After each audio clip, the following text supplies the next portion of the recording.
بسم الله الرحمن الرحيم. سبحان الذي أسرى بعبده ليلا من المسجد الحرام إلى المسجد الأقصى الذي باركنا حوله لنريه من آياتنا إنه هو السميع البصير. وآتينا موسى الكتاب وجعلناه هدى لبني إسرائيل ألا تتخذوا من دوني وكيلا ذرية من حملنا مع نوح إنه كان عبدا شكورا.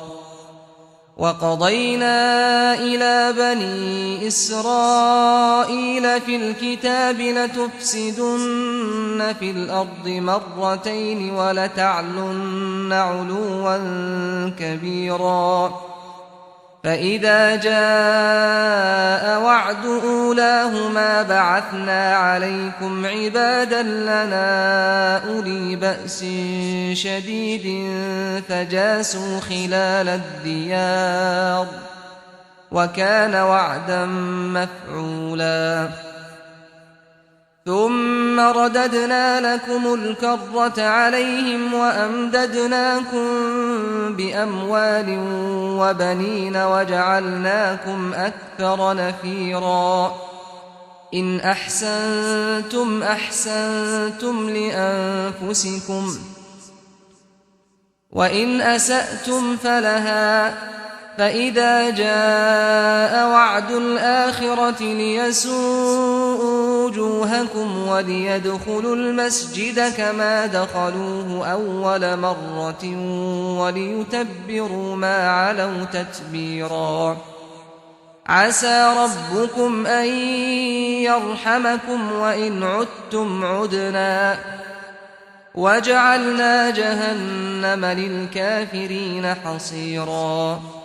إن هذا القرآن يهدي للتي هي أقوم ويبشر المؤمنين الذين يعملون الصالحات أن لهم أجرا كبيرا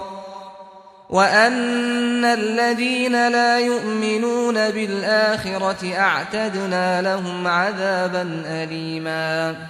ويدعو الإنسان بالشر دعاءه بالخير وكان الإنسان عجولا.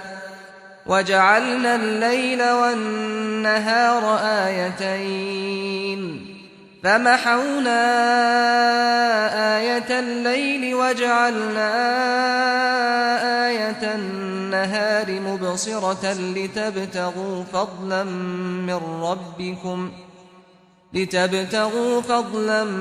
من ربكم ولتعلموا عدد السنين والحساب وكل شيء فصلناه تفصيلا. وكل إنسان ألزمناه طائره في عنقه ونخرج له يوم القيامة كتابا يلقاه منشورا. اقرأ كتابك كفى بنفسك اليوم عليك حسيبا.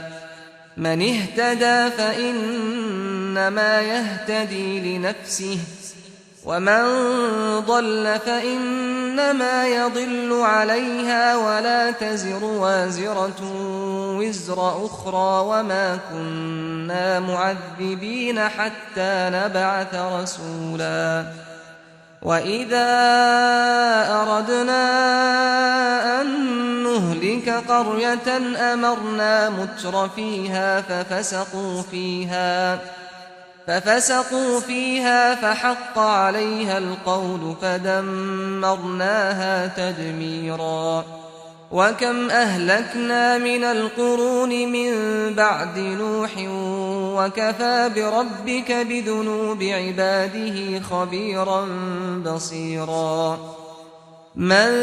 كان يريد العاجلة عجلنا له فيها ما نشاء لمن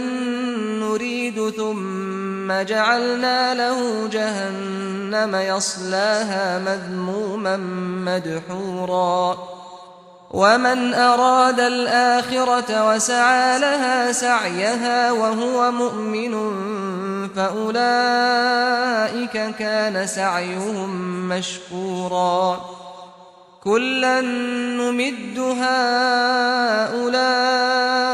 وهؤلاء من عطاء ربك وما كان عطاء ربك محظورا انظر كيف فضلنا بعضهم على بعض وللآخرة أكبر درجات وأكبر تفضيلا لا تجعل مع الله إلها آخر فتقعد مذموما مخذولا وقضى ربك ألا تعبدوا إلا إياه وبالوالدين إحسانا إما يبلغن عندك الكبر أحدهما أو كلاهما فلا تقل لهما أف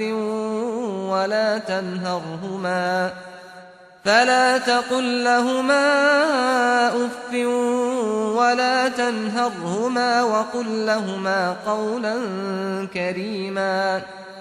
واخفض لهما جناح الذل من الرحمة وقل رب ارحمهما كما ربياني صغيرا ربكم أعلم بما في نفوسكم إن تكونوا صالحين فإنه كان للأوابين غفورا وآت ذا القربى حقه والمسكين وابن السبيل ولا تبذر تبذيرا إن المبذرين كانوا إخوان الشياطين وكان الشيطان لربه كفورا وإما تعرضن عنهم ابتغاء رحمة من ربك ترجوها فقل لهم قولا ميسورا ولا تجعل يدك مغلولة إلى عنقك ولا تبسطها كل البسط فتقعد ملوما محسورا إن ربك يبسط الرزق لمن يشاء ويقدر إنه كان بعباده خبيرا بصيرا ولا تقتلوا أولادكم خشية إملاق نحن نرزقهم وإياكم إن قتلهم كان خطأ كبيرا ولا تقربوا الزنا إنه كان فاحشة وساء سبيلا ولا تقتلوا النفس التي حرم الله إلا بالحق ومن قتل مظلوما فقد جعلنا لوليه سلطانا فلا يسرف في القتل إنه كان منصورا ولا تقربوا مال اليتيم إلا بالتي هي أحسن حتى يبلغ أشده وأوفوا بالعهد إن العهد كان مسؤولا وأوفوا الكيل إذا كلتم وزنوا بالقسطاس المستقيم ذلك خير وأحسن تأويلا ولا تقف ما ليس لك به علم إن السمع والبصر والفؤاد كل أولئك كان عنه مسؤولا ولا تمش في الأرض مرحا إنك لن تخرق الأرض ولن تبلغ الجبال طولا كل ذلك كان سيئه عند ربك مكروها ذلك مما أوحى إليك ربك من الحكمة ولا تجعل مع الله إلها آخر فتلقى في جهنم ملوما مدحورا أفأصفاكم ربكم بالبنين واتخذ من الملائكة إناثا إنكم لتقولون قولا عظيما ولقد صرفنا في هذا القرآن ليذكروا وما يزيدهم إلا نفورا قل لو كان معه آلهة كما يقولون إذا لابتغوا إلى ذي العرش سبيلا سبحانه وتعالى عما يقولون علوا كبيرا تسبح له السماوات السبع والأرض ومن فيهن وإن من شيء إلا يسبح بحمده ولكن لا تفقهون تسبيحهم إنه كان حليما غفورا وإذا قرأت القرآن جعلنا بينك وبين الذين لا يؤمنون بالآخرة حجابا مستورا وجعلنا على قلوبهم أكنة أن يفقهوه وفي آذانهم وقرا وإذا ذكرت ربك في القرآن وحده ولوا على أدبارهم نفورا نحن أعلم بما يستمعون به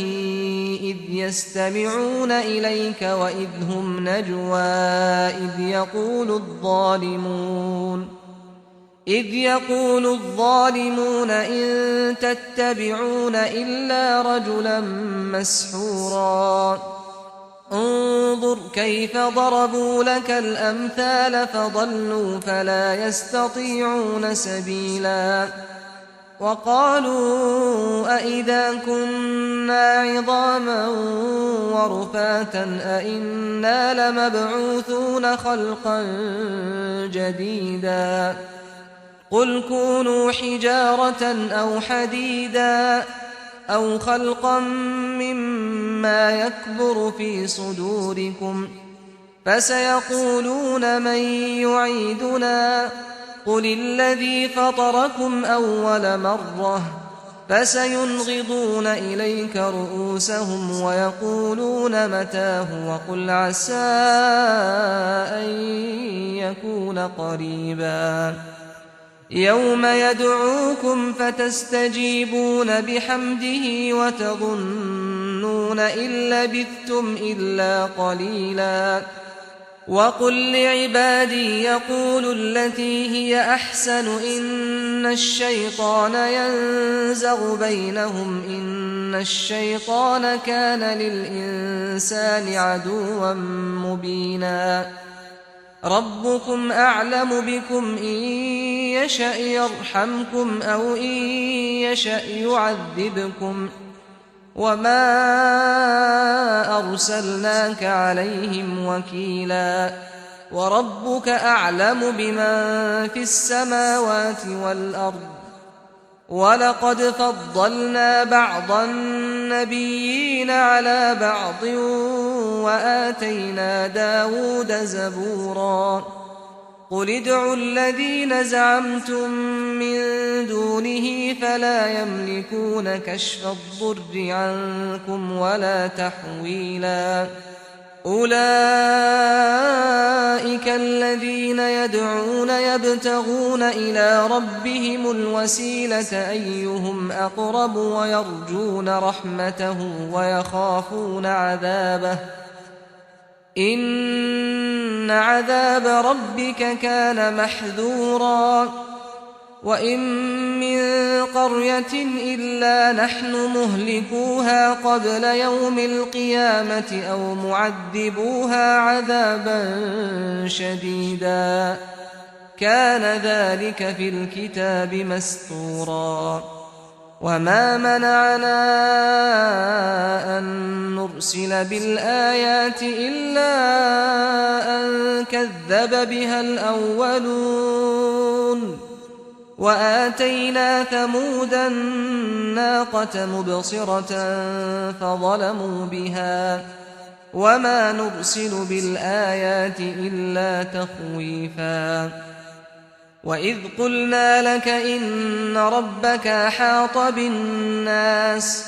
وما جعلنا الرؤيا التي أريناك إلا فتنة للناس والشجرة الملعونة في القرآن ونخوفهم فما يزيدهم إلا طغيانا كبيرا وإذ قلنا للملائكة اسجدوا لآدم فسجدوا إلا إبليس قال أأسجد لمن خلقت طينا قال أرأيتك هذا الذي كرمت علي لئن أخرتني إلى يوم القيامة لأحتنكن ذريته إلا قليلا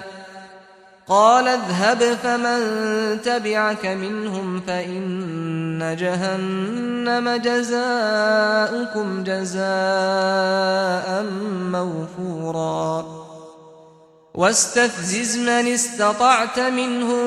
بصوتك وأجلب عليهم بخيلك ورجلك وشاركهم في الأموال والأولاد وعدهم وما يعدهم الشيطان إلا غرورا إن عبادي ليس لك عليهم سلطان وكفى بربك وكيلا ربكم الذي يزجي لكم الفلك في البحر لتبتغوا من فضله إنه كان بكم رحيما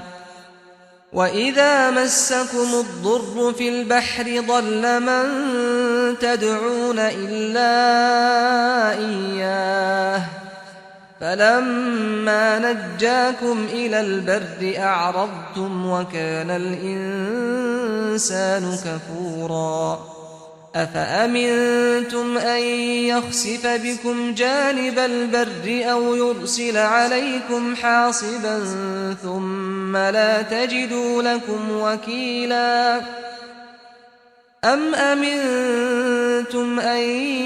يعيدكم فيه تارة أخرى فيرسل عليكم قاصفا من الريح فيغرقكم بما كفرتم ثم لا تجدوا لكم علينا به تبيعا ولقد كرمنا بني آدم وحملناهم في البر والبحر ورزقناهم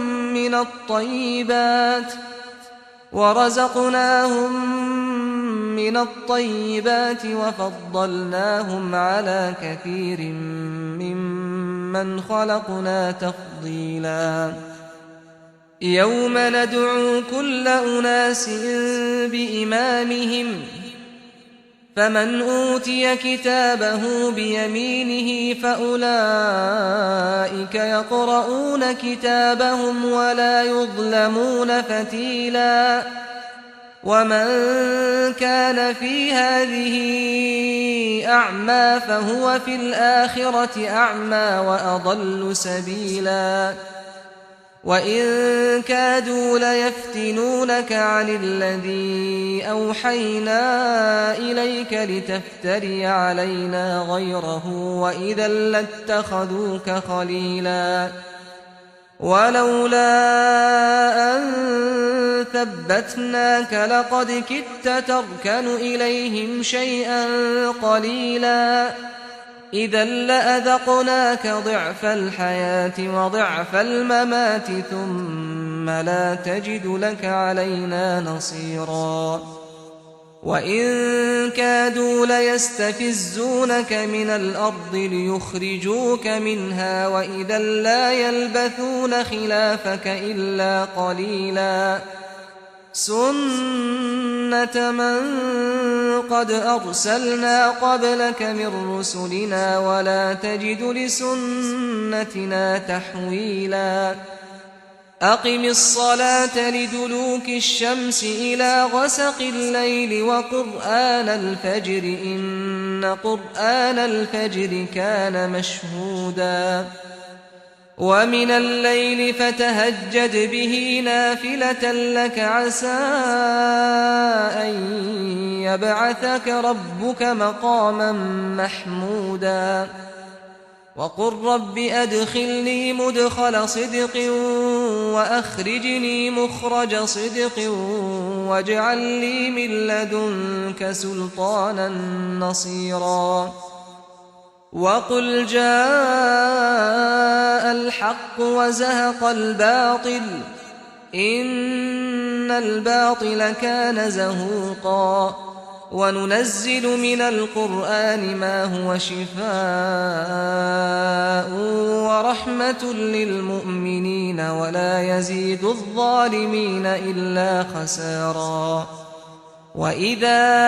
أَنْعَمْنَا عَلَى الْإِنسَانِ أَعْرَضَ وَنَأَىٰ بِجَانِبِهِ وَإِذَا مَسَّهُ الشَّرُّ كَانَ يَئُوسًا قُلْ كُلٌّ يَعْمَلُ عَلَىٰ شَاكِلَتِهِ فَرَبُّكُمْ أَعْلَمُ بِمَنْ هُوَ أَهْدَىٰ سَبِيلًا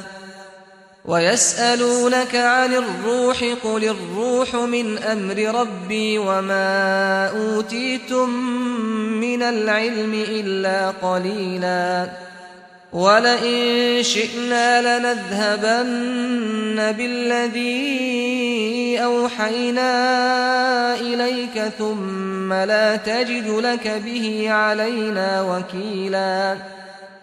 إِلَّا رَحْمَةً مِّن رَّبِّكَ إِنَّ فَضْلَهُ كَانَ عَلَيْكَ كَبِيرًا قُل لَّئِنِ اجْتَمَعَتِ الْإِنسُ وَالْجِنُّ عَلَىٰ أَن يَأْتُوا بِمِثْلِ هَٰذَا الْقُرْآنِ لَا يَأْتُونَ بِمِثْلِهِ وَلَوْ كَانَ بَعْضُهُمْ لِبَعْضٍ ظَهِيرًا وَلَقَدْ صَرَّفْنَا لِلنَّاسِ فِي هَٰذَا الْقُرْآنِ مِن كُلِّ مَثَلٍ فَأَبَىٰ أَكْثَرُ النَّاسِ إِلَّا كُفُورًا وَقَالُوا لَن نُّؤْمِنَ لَكَ حَتَّىٰ تَفْجُرَ لَنَا مِنَ الْأَرْضِ يَنبُوعًا أَوْ تَكُونَ لَكَ جَنَّةٌ مِّن نَّخِيلٍ وَعِنَبٍ فَتُفَجِّرَ الْأَنْهَارَ خِلَالَهَا تَفْجِيرًا أَوْ تُسْقِطَ السَّمَاءَ كَمَا زَعَمْتَ عَلَيْنَا كِسَفًا أَوْ تَأْتِيَ بِاللَّهِ وَالْمَلَائِكَةِ قَبِيلًا أَوْ يَكُونَ لَكَ بَيْتٌ مِّن زُخْرُفٍ أَوْ تَرْقَىٰ فِي السَّمَاءِ وَلَن نُّؤْمِنَ لِرُقِيِّكَ حَتَّىٰ تُنَزِّلَ عَلَيْنَا كِتَابًا نَّقْرَؤُهُ قُلْ سُبْحَانَ رَبِّي هَلْ كُنتُ إِلَّا بَشَرًا رَّسُولًا وَمَا مَنَعَ النَّاسَ أَن يُؤْمِنُوا إِذْ جَاءَهُمُ الْهُدَىٰ إِلَّا أَن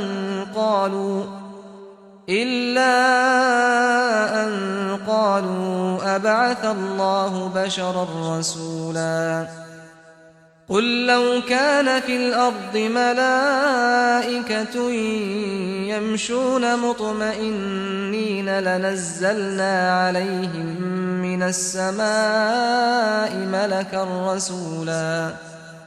قُلْ كَفَىٰ بِاللَّهِ شَهِيدًا بَيْنِي وَبَيْنَكُمْ ۚ إِنَّهُ كَانَ بِعِبَادِهِ خَبِيرًا بَصِيرًا وَمَن يَهْدِ اللَّهُ فَهُوَ الْمُهْتَدِ وَمَن يُضْلِلْ فَلَن تَجِدَ لَهُمْ أَوْلِيَاءَ مِن دُونِهِ ونحشرهم يوم القيامة على وجوههم عميا وبكما وصما مأواهم جهنم كلما خبت زدناهم سعيرا ذلك جزاؤهم بأنهم كفروا بآياتنا وقالوا أئذا كنا عظاما ورفاتا أئنا لمبعوثون خلقا جديدا أولم يروا أن الله الذي خلق السماوات والأرض قادر على أن يخلق مثلهم وجعل لهم أجلا لا ريب فيه فأبى الظالمون إلا كفورا قل لو أنتم تملكون خزائن رحمة ربي إذا لأمسكتم خشية الإنفاق وكان الإنسان قتورا ولقد آتينا موسى 9 آيات بينات فاسأل بني إسرائيل إذ جاءهم فقال له فرعون إني لأظنك يا موسى مسحورا